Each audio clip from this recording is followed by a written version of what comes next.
Good morning, Connection Church, people that are here and then people watching online. My name is Buechner. I have the privilege of serving on the teaching and equipping team as well as leading the worship and tech team as well. If you're new here or been here for a while, you probably notice something different about our church than most churches is that we don't have a single lead pastor here preaching 50 weeks out of the year. We do things a little bit differently. A little over a year ago, as a leadership team, we felt God was calling us into a new direction. Well, it's actually an old direction. That was one that was modeled by the early church. So in the book of Acts, the church wasn't built around one person preaching week after week after week after week. Instead, it was that leadership responsibility was shared among the elders, teachers, leaders. They all work together to equip the body of Christ, to equip you. And that's what we do here at Connection Church. We believe in a team-led approach where different voices bring different perspectives, all with the same mission to equip, encourage, and challenge you to walk with Jesus. And we just saw that example with RJ and Danielle. That equipping, that encouraging, the challenge to continue to walk with Jesus. And that's what the approach here is with this team, is to equip you, to give you the tools necessary to speak about Jesus and live this out the other 6 days. And Autumn serves as our executive pastor, providing vision and leadership which keeps us actually moving forward. She is like the bread and butter in a lot of this. Like, she keeps us on track, especially me. So each week you'll hear from one of the five of us. You'll hear from Autumn, Pastor Autumn. You'll hear from Pastor Christine. You'll hear from Joey, Jason, myself. And we believe in a strength through unity. There's a security in our team. And there is a continuity, there is an intentionality, and we just thank you for your support and your giving, and it keeps the church doors open, and it keeps us continuing to support you and equip you and teach you, and to go out into our community and do the things that will make our community grow and bring them closer to Christ. And that is our intentionality with all of this. And it's a team working together to build up the body of Christ, to build you up. And that is the purpose of this, because we realize it's not just about what happens here on a Sunday morning. It's what happens on your Monday through Saturday. That is the most important thing. So moving forward, last week, Autumn walked us through Nehemiah 5 and how he had to lead with integrity and humility, even when faced with difficult circumstances. And he chose the righteous path when it would have been easy just to take advantage of his position and all the benefits that was coming along with it. Today we pick up where we left off, and we'll be diving into Nehemiah 6 and parts of 7. I'm beginning of part of 7, where the opposition Nehemiah faces is actually pretty personal now. And today's message is called The Cost of Completion. Did you ever notice how right before you're about to make a breakthrough, that's when the tension feels the strongest? Maybe you're started stepping into what God has called you to do, and now it feels like everything is working absolutely against you. People start questioning you, distractions knock you out of your focus, fear creeps in and makes you doubt. Nehemiah faced all of this, and what we will find out is he didn't stop. He didn't stop what he was doing. He kept his eyes on the vision that God had given him. And today we're going to talk about how we can do the same, because opposition is inevitable. It's going to happen. But God uses it to qualify us, to call us what He's done, or call us to do what He's called us to do. Keeping the why in front of us enables us to persevere through obstacles. And I want to break down this a little bit more, because there's actually a lot of stuff we have to cover today, and I don't want to keep you here too long.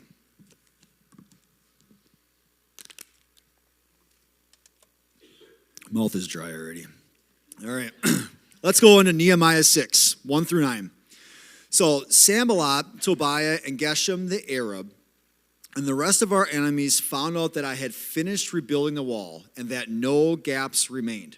So that's the word that was going out, was that they finished the wall, no gaps remained, though we had not yet set up the doors and the gates. So Sanballat and Geshem sent a message asking me to meet them at one of the villages in the plain of Ono.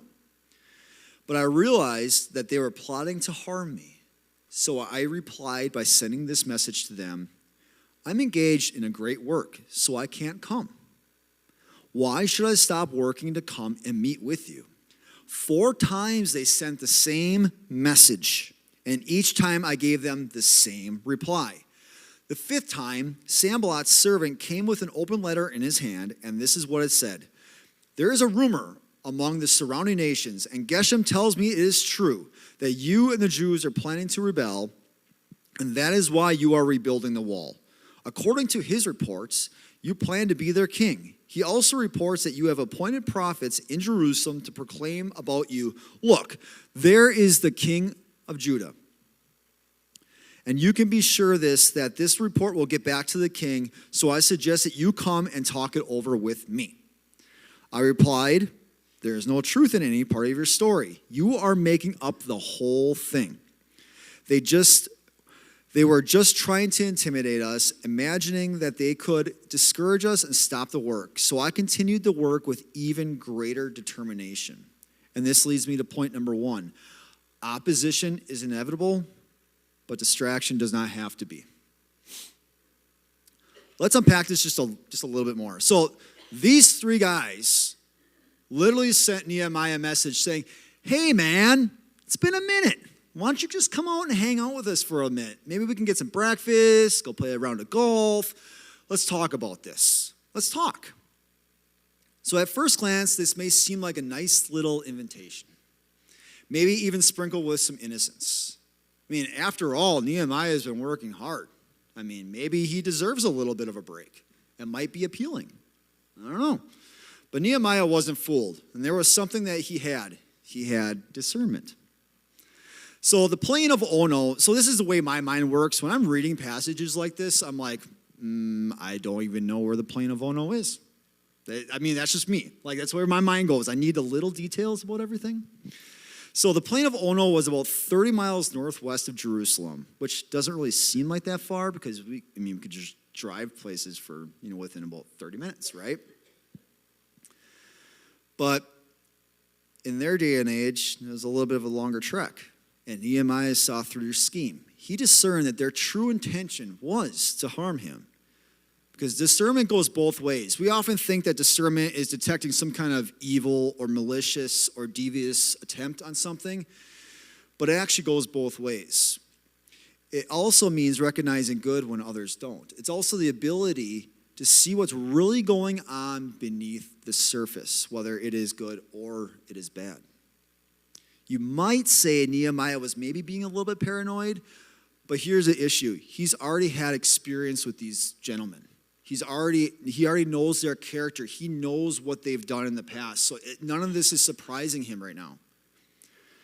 He established his boundaries and didn't move from them. He stated in verse 3, I'm engaged in a great work, so I can't come. Why should I stop to come and meet with you? His focus remained on the mission and not on the distractions. However, the opposition didn't stop there. When the distraction failed, they moved to something a little bit more sinister, and that was slander. So Sanballat sends a public letter. So I want to, in the verse it says open letter, but really what it is a public letter. So what you have to realize is that the first 4 times that they sent this is most likely a sealed letter, that nobody else could read it. He now sends an open letter, meaning that this letter is open, and anybody and everybody, as that letter tracks along, can read it. Doesn't that make a little bit more sense now why that 5th letter was saying exactly what it said? Is because anybody could read it. It was meant to spread rumors and damage his credibility. That is its intent. So what was the accusation? Nehemiah, you are trying to make yourself king. That was it. That was blasphemy. They were trying to destroy him. But did you notice how vague the accusations were? It is reported. Everyone is saying. Did you ever hear that before? Everybody's saying this. Oh, so-and-so said this. Have you ever heard that? I mean, we hear it on the news all the time. Everybody's saying it. The experts say this, but they don't ever give specifics. It's a classic manipulation tactic. Everybody's doing it, right? I can almost hear Nehemiah's frustration and rage, and this is how I would probably say it. I'm like, okay, who is saying this? Can you just be a little bit specific? What nations are telling you that I want to be king? Who is saying it? Can you give me a specific person's name? But that's the thing about slander. It lives in secrecy.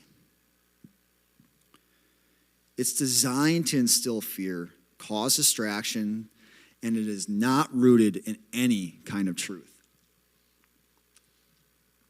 Can you imagine how Nehemiah must have felt? So I want you to put yourself in his shoes for a minute. Here you are. You have prayed for 4 months and tarried with God on this, and your heart is just broken because your hometown, the Jerusalem, the walls are completely busted up. People's homes are being ravaged. There is no protection for you at all. It's like if you were living in your house and a car ran through your living room door or living room and your wall was wide open. Would you kind of feel a little bit unsafe going to bed at night with a big hole in your wall? That's kind of how he was at this moment. So here he is worried about this. Now he has the funds and the provisions to build this wall, and he is working tirelessly, leading them. Hours upon hours of work, probably sleepless nights. And here you are trying to do something, and your mind isn't about what's going to benefit you. It's how is it going to benefit everybody else. And that's where he was at. He's surrounded himself with good people. He's not taking anything extra for himself, even though he had complete permission to have the funds and extra food and the servants and the rooms and everything else. He gave everything up and instead sacrificed his own resources so everybody else could enjoy life.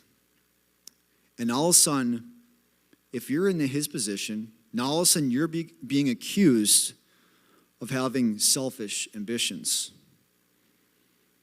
That would sting, wouldn't it? You're living selflessly, and now you're being told that you're selfish.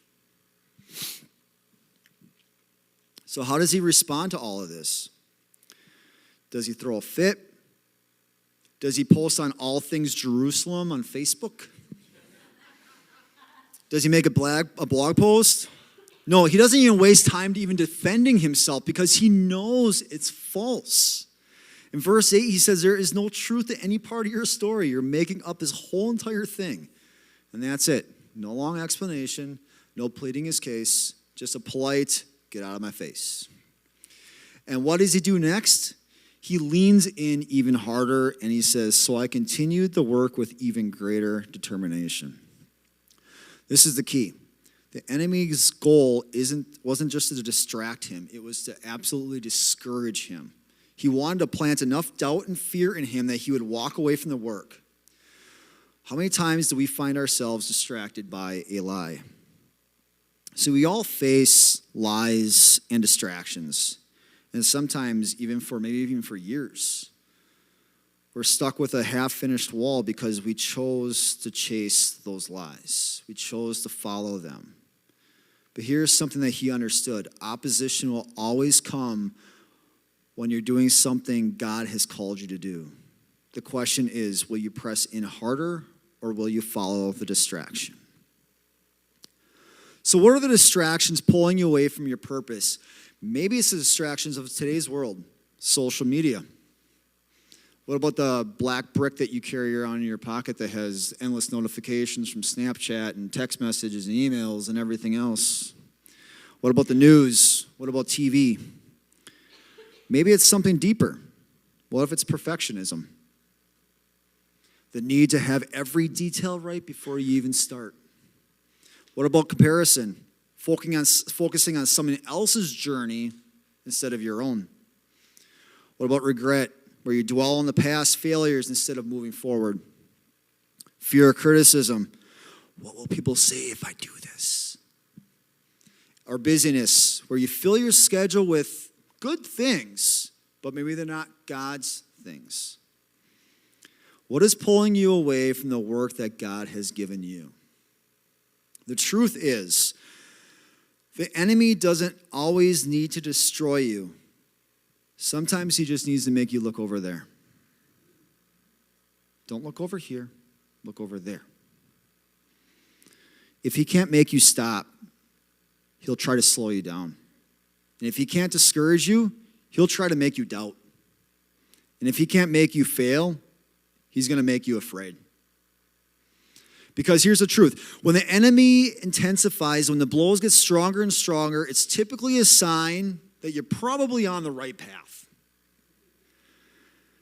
He doesn't try destroying you if you're not following God. He'll leave you alone because he's like, that person, that's not even an issue for me. But the moment you start doing something good, the moment you start trying to bring people closer to Christ, the moment you say, God, I'm going to follow you, I'm going to surrender, and I'm going to stop living the way I want to live, I'm going to follow you, that's when the blows start coming. That's when he starts taking you out at the knees. And Deuteronomy 31:6 says, be strong and courageous. Do not be afraid or terrified because of them, for the Lord your God goes with you. He will never leave you nor forsake you. So keep building. Keep pressing on because your breakthrough might be closer than you think. Nehemiah refused to be distracted. He refused to be pulled away from the work. He knew they were so close to completion. However, the enemy doesn't stop at distractions. When that doesn't work, they tend to turn to something a little bit more powerful, and that's fear. Fear can paralyze you. Fear can make you second guess yourself at every step, every instance. It might even convince you to walk away. If the enemy can't distract you, he's going to make you try stopping yourself. And in Nehemiah 6:10-14, we see this. So later, I went to visit Shemaiah, son of Delaiah, and grandson of Mehetabel, who was confined to his home. And he said, let's meet together inside the temple of God and bolt the doors shut. Your enemies are coming to kill you tonight. But I replied, should someone in my position run from danger? Should someone in my position enter the temple to save his life? No, I won't do it. I realized that God had not spoken to him, but he had uttered this prophecy against me because Tobiah and Sanballat had hired him. They were hoping to intimidate me and make me sin. Then they would be able to accuse and discredit me. Remember, oh my God, all the evil things that Tobiah and Sanballat have done. And remember Noadiah the prophet and all the prophets like her who have tried to intimidate me. Point number 2, fear will try to stop you, but faith must lead you. When I read this passage, like I said before, the little details is the first thing I thought is, who is Shemaiah? Like, who is this character in this story? And why would Nehemiah go to this man's home? So I had to do a little research. Some commentators believe that Shemaiah was a chief priest or the son of a priest, possibly even a good friend or somebody that Nehemiah trusted really well. So the Bible doesn't give us exactly why Shemaiah was confined in his home, but some scholars suggest that he may have had room in or near the temple. If this was somebody that Nehemiah respected, it would have made sense for him to visit him.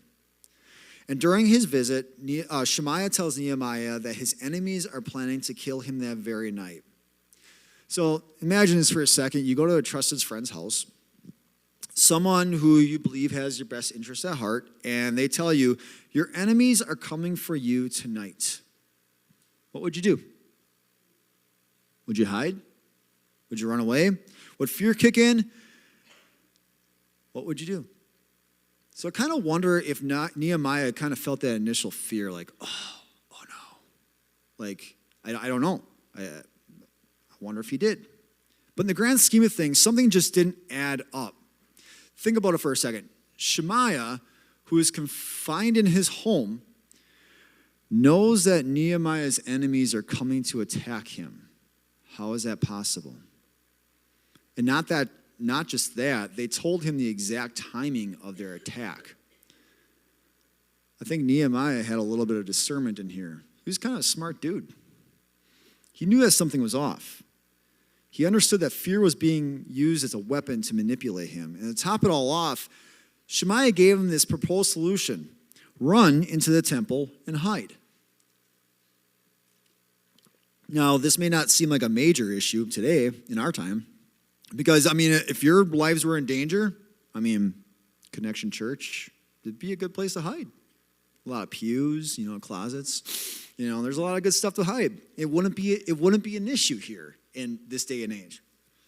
However, he knew better. He knew that entering the temple was unlawful and would violate God's law. This wasn't just about survival. It was about integrity, his credibility, and the very work that God had called him to do. If Nehemiah had run into that temple, everything he would have built would have been called into question.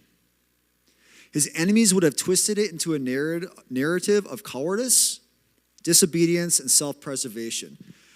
Matthew Poole has a commentary that states, and this is kind of putting Matthew Poole's commentary into how Nehemiah would have thought in this instance.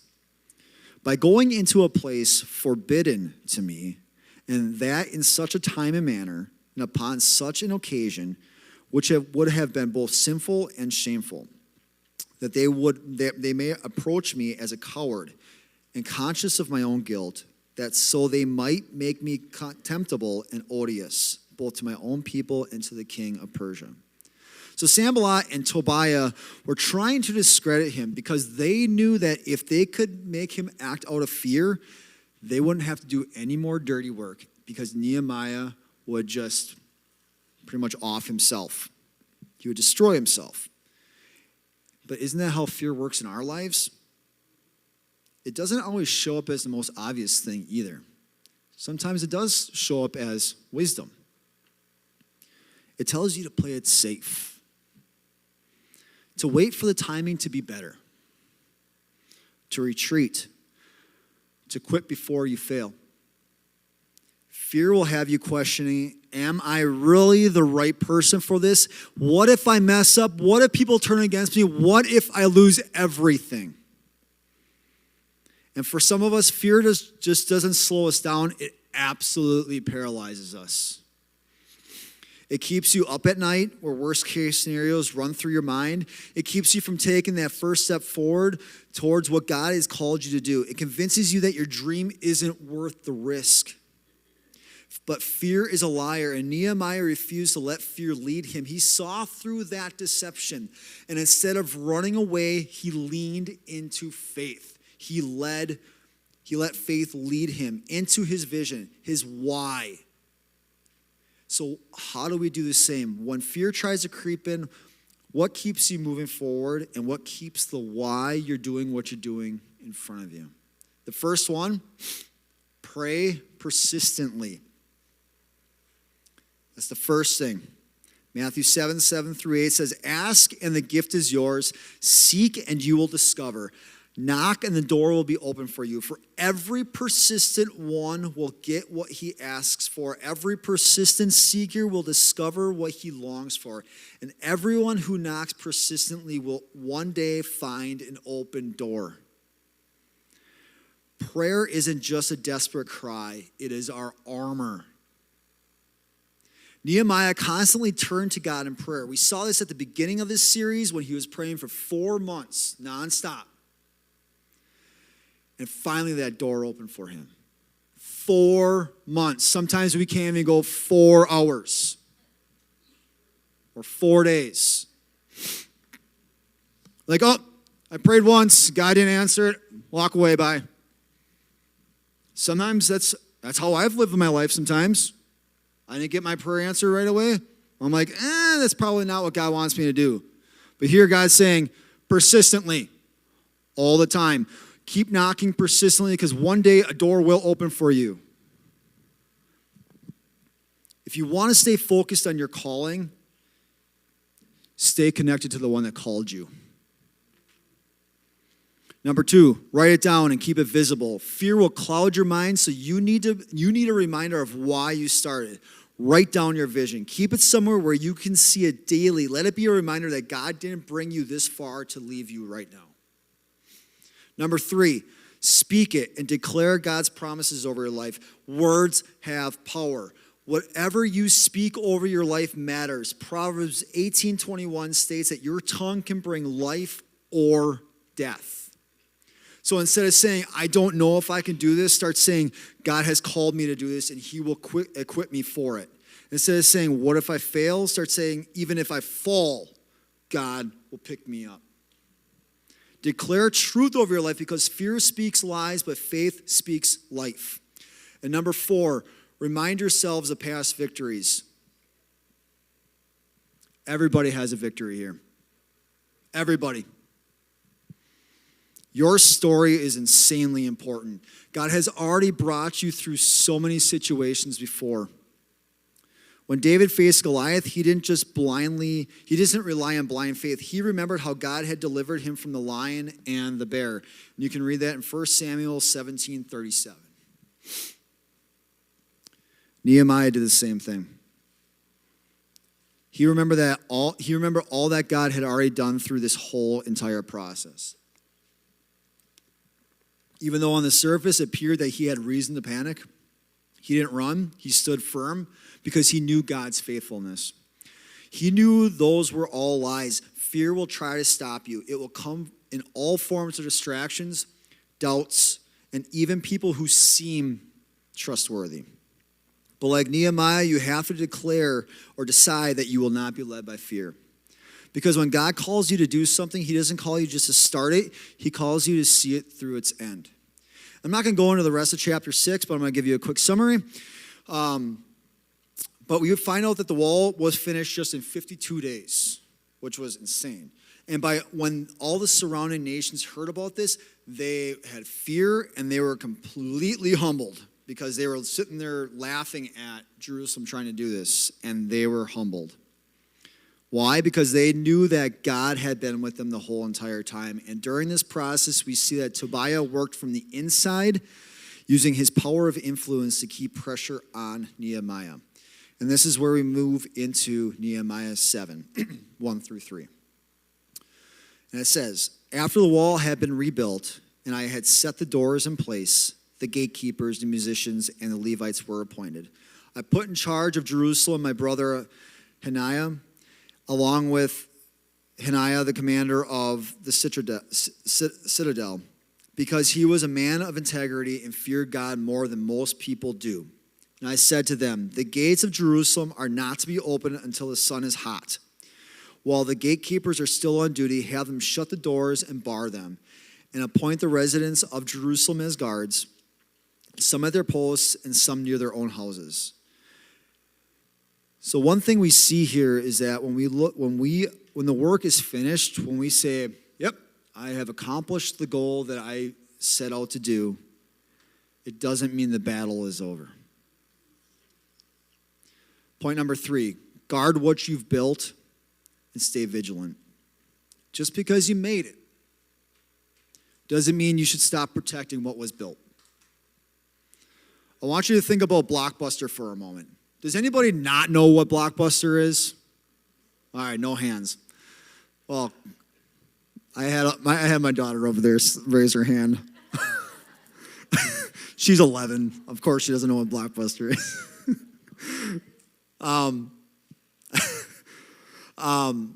So for the ones that don't know what Blockbuster is, it was a place where you could go rent DVDs, VHSs, movies, video games. Yes. You could go to the store and go get a movie and watch it for 1 night, 2 nights, 3 nights, whatever you want to do. At one point, they were the king of the movie rental industry. Thousands of stores, millions of customers, and a name that was plastered everywhere. But then something came up. Streaming and digital services. They ignored that. They thought it was just a fad. They even had a chance to buy Netflix for just $50 million. But they ignored it, laughed it off. They thought that they were untouchable. Fast forward a few years. How many of you go to Blockbuster today? Nobody does, yes. They are not around anymore. And now Netflix is a multi-billion dollar industry. They're a multi-billion dollar company. See, Blockbuster lost because they were complacent. They built something incredible, but failed to safeguard it and failed to adapt to the changing world. Success isn't just about building something great. It's about protecting it and staying ready for what's next. We have this snapshot of the wall being finished. It's finalized here in chapter 6, at the end of chapter 6. But Nehemiah knew that they had to stay vigilant in protecting it. He stayed diligent and created important assignments to not let their guard down. They knew they needed to persevere. Did you catch that last sentence? Even the residents had buy-in to the vision. And the vision that we have here at Connection Church and this approach that we're doing here, are you bought in? Because I am. We are. This team is. The church board is bought in 100%. Because we have something amazing going on here. Something that happened organically. It didn't just become some scheme. It was organic. It was something that we just, through prayer, felt like God was calling us to build. Here, the residents, the people that were living in the city had buy-in into that vision that Nehemiah had. They guarded their own homes. They guarded posts. They had assignments and they kept to it. At the surface, this appears to be a simple task to guard against immediate attacks, but it goes way deeper than that. It actually sets the stage for perseverance for the future, and in the upcoming weeks, we will definitely be talking about that. You see, throughout the Bible where it talks about perseverance, it tells you that it will bring you the crown of life. You will have seasons of reaping of what you sow. It builds character. It perfects you to completeness. It is a race to be ran, a marathon, if you want to call it that. It's not just a one and done. Symbolically, we can attach these 3 verses easily to our lives. We can guard against the gates of our minds, the negative thoughts that come through. We can guard against our hearts of fear, bitterness, distractions. And we can guard our dreams, not letting the obstacles kill the big visions. Jason, do you want to come? Sorry, I didn't talk to you about that before, but see, Nehemiah knew his assignment, his call. He refused to step away from it.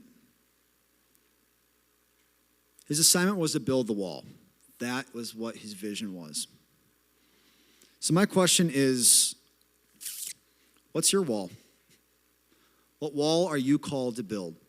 What is the work that God has given you that you need to refuse to stop working in? I'm going to read that question again. What is the work that God has given you? What vision has he given you? What has he placed on your heart that you need to stop refusing? Well, you need to refuse to stop working in. You need to keep going. God needs you to build it.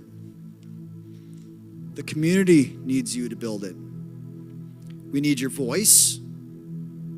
We need your art, your business ideas, your leadership, your teaching, your engineering, your ministry. We need it all. It doesn't matter your age. We need you. God needs you. God needs you to be you, fully the way he created you to be, vigilant against distraction and fear. Nehemiah kept that vision in front of him despite opposition. If God calls you into something, he will qualify you through the process. The enemy only attacks what threatens him. So if you're facing opposition, maybe that's a good indicator that what you're building is worth it. And Nehemiah wasn't the only one who ever faced resistance. See, there was a man who walked a lonely road and he carried the weight nobody understood. The opposition was harsh. He saw betrayal from a friend. He withstood beatings, was falsely accused. Crowds cheered him one day, and then the next day they called for his demise. And yet he never backed down. He could have stopped. He could have had angels come down and save him and pull him away from everything. He could have just let that task fly by and say, you know, it's not even worth it. But he kept his eyes locked on the mission. Through every beating, every bullying effort, every nail driven in his hands, he saw you. Hebrews 12:2 says, for the joy set before him, he endured the cross, despising the shame. He pressed on, knowing that love was worth the suffering, knowing that your redemption was worth the sacrifice, and when it was finished, the grave couldn't even hold him anymore. The world tried to stop him, but they couldn't, because our Savior, our risen King, showed us exactly how to keep the vision in front of us, and he never backed down. He is our example, and he is Jesus. So now is not the time to back down. Now is not the time to be distracted. The calling in your life is just way too important. The work that God has placed in your hands is just too great not to do. It's time to stop letting fear stop you from stepping into what he has already prepared for you. What is the fear buried deep inside of you that keeps you from building? And I wrote down this question because it was something that came up in some other stuff that I was doing this week. How do you hold yourself in contempt? How are you locking yourself in and bolting those doors shut?